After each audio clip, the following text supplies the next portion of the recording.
Present से कुछ decades पहले हमारे पास एक गोल्ड स्टैंडर्ड हुआ करता था, जिसके मुताबिक हम लोग अपनी करेंसीज को चेंज कराते थे जब दूसरे ममालिक में जाना पड़ता था। बहुत पीछे जाकर अगर मिडीवल टाइम्स को देखें तो उसके अंदर भी जो करेंसी होती थी वो हमारे पास नॉर्मल जो हमारे कंज्यूमर गुड्स होते थे वो होते थे। मिसाल के तौर पे एक फार्मर है जिसके पास पोटैटोज़ हैं, एक के पास टोमेटोज़ हैं, एक के पास रूट्स हैं। तो अब पोटैटो वाले को अगर रूट्स चाहिए लेकिन रूट्स वाले को उसकी डिमांड नहीं है, तो वो टोमेटो वाले को इंटरमीडिएरी बनाकर हम वो चाहते थे कि ये ब्रिज हो जाए गैप। रिसेंट टाइम्स में हम लोग मनी के अंदर ट्रांजैक्शन पे बहुत ज़्यादा डिपेंडेंट हो चुके हैं, और इसलिए ये जानना बहुत ज़रूरी है कि अगर आप यहाँ से कहीं और जाते हैं तो आप किस तरह से पैसे को परसीव करेंगे। यानी कि आपके दिमाग ने इवॉल्व किया है अपने करेंसी के ऊपर, लेकिन आप दूसरी करेंसी को कैसे अंडरस्टैंड करेंगे? उसके लिए हम लोग अंडरस्टैंड करना चाहते हैं करेंसी या फिर मनी एक्सचेंज। ये रादर छोटा टॉपिक है। इसके अंदर हम लोगों को कुछ चीज़ें तो फंडामेंटली पता होनी चाहिए, जिनमें सिर्फ एक जो पत्थर की लकीर है वो एक्सचेंज रेट है। रेट्स हम लोग पीछे पढ़ के आ चुके हैं। एक चीज़ है जो मैं यहाँ पर इन्फोर्स कर रहा हूँ एज एन अंडरस्टैंडिंग, वो है इक्विवेलेंसी, जो कि आपको किसी किताब में नहीं मिलेगी क्योंकि ये टर्म ही मैंने मुतारिफ की है। ये क्या चीज़ होती है? फॉर एग्जाम्पल, आप पाकिस्तान रुपीज़ जो हैं उसको कन्वर्ट करते हैं डॉलर के अंदर, 300 आ जाते हैं, 285 चल रहे हैं हालांकि। और इंडियन रुपीज़ भी आप इसी तरह ट्रेड करते हैं तो उससे आपको जो है 83.29 पर डॉलर मिल जाता है। अब सवाल ये होता है कि फिर फॉर एग्जांपल आप पाकिस्तानी रुपीस को अगर ट्रेड करें, पाकिस्तानी 285 उठाएं और उन्हें ट्रेड करें, तो क्या आपको यही रकम मिलेगी इंडियन के अंदर भी? यानी कि इवन तो आप लोग दोनों एग्री करते हैं कि एक डॉलर इतने रुपए का है और इतने रुपए का है इंडियन और पाकिस्तान में, लेकिन आप दोनों ये नहीं एग्री करें कि भाई मैं तुम्हारा नहीं मानता कि तुम्हारे 83.29 जो है वो मेरे 285 के इक्वल है, जबकि करेंसी तो इनडायरेक्टली इतने की बनेगी। नहीं, हम लोग यहाँ पे अस्यूम करेंगे कि भाई अगर $1 है, उसे पाकिस्तानी में कन्वर्ट करो, फिर उसको इंडियन में कन्वर्ट करो, फिर उसको सोमालियन में कन्वर्ट करो, और मुझे नहीं पता सोमालियन के लिए क्या वर्ड होता है छोटा, और फिर दोबारा यूएस के अंदर कन्वर्ट करो, तो इसमें कोई चेंज नहीं आएगा। इसका मतलब है कि किसी ने दूसरे के साथ धोखाधड़ी नहीं की कि नहीं नहीं मैं अमेरिकन को ज़्यादा में बेचूंगा, पाकिस्तानी को कम में बेचूंगा, ये वाली चीज़। और एक तीसरी चीज़ है जो मैं रेट्स के हिसाब से मैंने खुद से बनाई है। बेसिकली अगर फॉर एग्जांपल आपके पास एक रेट है ए विथ रिस्पेक्ट टू सी, एक यूनिट सी अगर आप बेचें तो आपको कितने ए मिले, और फिर आपके पास एक दूसरी करेंसी है जिसके अंदर सी विथ रिस्पेक्ट टू बी है, जिसका मतलब है एक बी होगा तो कितने सी मिलेंगे। लेकिन आपके पास क्या ए विथ रिस्पेक्ट टू सी है? यानी आपको क्या ये पता है कि एक यूनिट अगर आप सी बेचेंगे तो आपको ए कितना मिलेगा? तो बेसिकली रेट्स होते हैं लिखे इस तरह होते हैं कि ए विथ रिस्पेक्ट सी का मतलब है ए और सी को आपस में डिवाइड कर दें। यानी आपके पास ए डॉलर्स थे और आपके पास सी रुपीज है फॉर एग्जांपल, तो आप दोनों को डिवाइड कर दें। फिर आपके पास सी विथ रिस्पेक्ट टू बी हो, और इक्विवेलेंसी जो मैंने आपको पहले बताई वो मेंटेन करते हुए आप बी विथ रिस्पेक्ट टू ए कैसे फाइंड करेंगे? तो बेसिकली इन दोनों को मल्टीप्लाई करके। अब ये क्योंकि चीज़ मैंने बनाई है आसानी के लिए है। अगर आप ज़्यादा कॉन्सेप्चुअल होकर लेकिन सोचना चाहते हैं तो वो आप इस तरह सोचेंगे कि फॉर एग्जांपल मेरे पास पाकिस्तानी रुपीज़ हैं, मेरे पास इंडियन रुपीज़ हैं, मेरे पास डॉलर्स हैं, और आपको पाकिस्तानी रुपीज़ टू डॉलर और इंडियन रुपीज़ टू डॉलर मालूम हो, और अब मैं जानना चाहता हूँ कि ये दोनों आपस में कैसे जाते हैं। PKR 285 के लिए $1 है, इंडियन 83.29 के लिए $1 है। इंडियन और पाकिस्तानी करेंसी जिस करेंसी के अंदर चेंज हो रहे हैं उस करेंसी की वैल्यू दोनों रेशियोज़ के अंदर सेम होनी चाहिए, और यहाँ आपने की हुई है, ऊपर भी $1 नीचे भी $1। आप कहेंगे ये पाकिस्तानी 285 भी $1 है और ये इंडियन 83.29 भी $1 है, और $1 स्पेशल नहीं है। यहाँ अगर आप डिसाइड करते थे कि आपको $55 पुट करना है तब भी आप दोनों को इक्वल पुट कर सकते थे। हम अगर कोई सवाल आएगा तो उसमें देखेंगे ये किस तरह होने वाला है। तो यहाँ मैंने आपको सिर्फ 3 चीज़ें बताई हैं एक्सचेंज रेट के, जिस तरह हम रेट को समझते आए हुए हैं कि आपके पास फॉर एग्जाम्पल एक करेंसी है और दूसरी करेंसी है बी, एक यूनिट बी के लिए ए कितना मिलता है? तो आपको इस तरह देगा क्वेश्चन के अंदर $1 equals to hypothetically speaking 0.75 Canadian dollars. मुझे कनेडियन डॉलर्स का सिंबल नहीं पता लेकिन आई होप कि ये सही है। तो या तो इससे एक रेट बन गया कि 0.75 CND पर $1, और जरूरी नहीं है कि वो यहाँ 1 दे, 10 भी दे सकता है, मिसाल के तौर पे यहाँ पे कोई और नंबर भी दे सकता है। या तो इस तरह आप बोलें कि $1 कॉरेस्पॉन्ड्स टू 0.75 कैनेडियन डॉलर्स, तो लेट्स से कि $50 जो है वो कितने के इक्वल होंगे, तो इसको आप एक्स करके इस तरह भी पुट कर सकते हैं। ट्रिवियल चीज़ें जो हम करते हैं उसी को इस्तेमाल करें। तो हम लोग क्यों ना क्वेश्चंस की तरफ बढ़े। आप एक क्वेश्चन को हम लोग रेशो से कर लेंगे, एक क्वेश्चन को हम लोग रेट से कर लेंगे। इस वाले को हम लोग कर लेते हैं रेट से।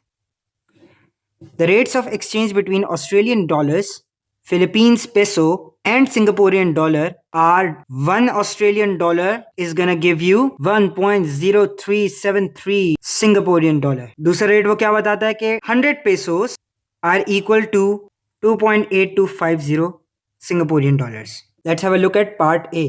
आपके पास सिंगापोरियन डॉलर्स 350 हैं और वो आपसे पूछा है कि मुझे ऑस्ट्रेलियन डॉलर बताओ।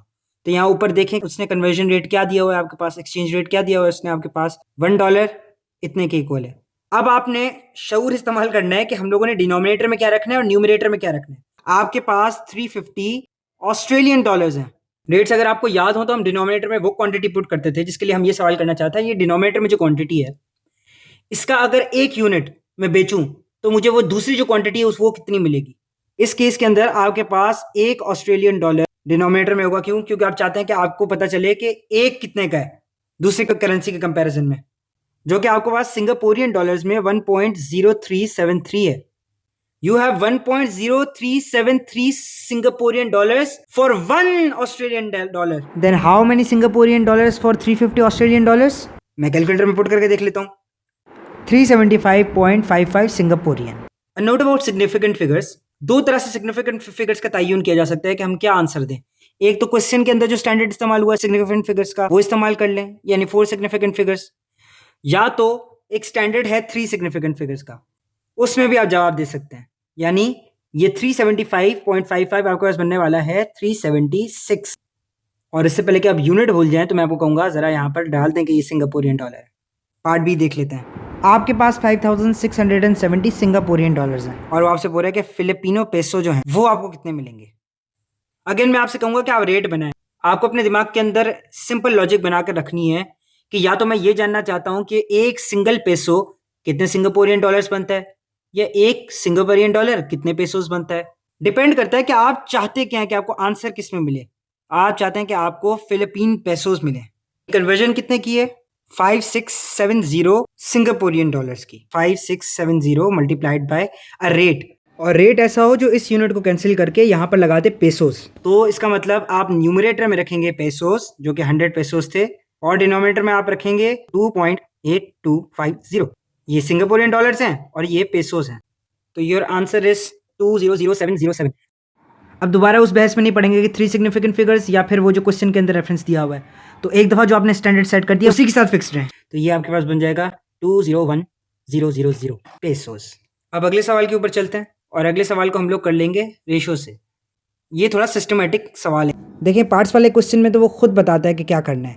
ऐसे सवालों में आपको खुद फिगर आउट करना पड़ता है कि आपने क्या करना है। A couple travels from New Zealand to Singapore.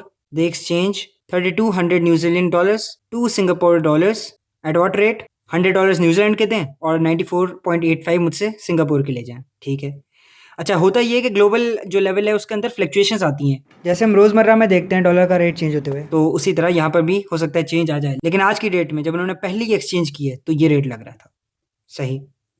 उन्होंने कितने दिए? 3200। अब क्योंकि हम रेशियो इस्तेमाल करने वाले हैं साथ साथ बना ही लेते हैं ये डेटा कि 100 आपके पास अगर न्यूजीलैंड के डॉलर्स होंगे तो आपके पास सिंगापुरियन कितने होंगे? 94.85।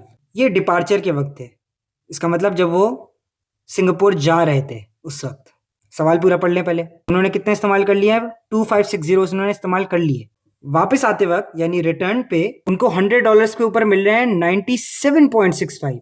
यानी पहले हम एक अमाउंट निकालने वाले हैं सिंगापुरियन डॉलर्स के अंदर, जिसमें से हम लोग माइनस करने वाले हैं ये 2560.20 और फिर हमने इसे रिकन्वर्ट करने वाले हैं। ये सिंगापुरियन डॉलर में पहले कन्वर्जन से आएगी, यानी पहले एक स्टेज कन्वर्जन की होगी, फिर एक स्पेंडिंग की स्टेज होगी जो कि ये वाली है, और उसके बाद रिकन्वर्जन की स्टेज। आंसर हमने देना है नियरेस्ट सेंट में कंसिडर करते हुए कि $1 के अंदर 100 सेंट्स होते हैं। हम रेशो में पहला सवाल करने वाले हैं कि अगर $100 न्यूजीलैंड के, मैं डॉलर्स नहीं कहता, मैं न्यूजीलैंड और सिंगापुर कह देता हूँ ताकि आसानी हो जाए।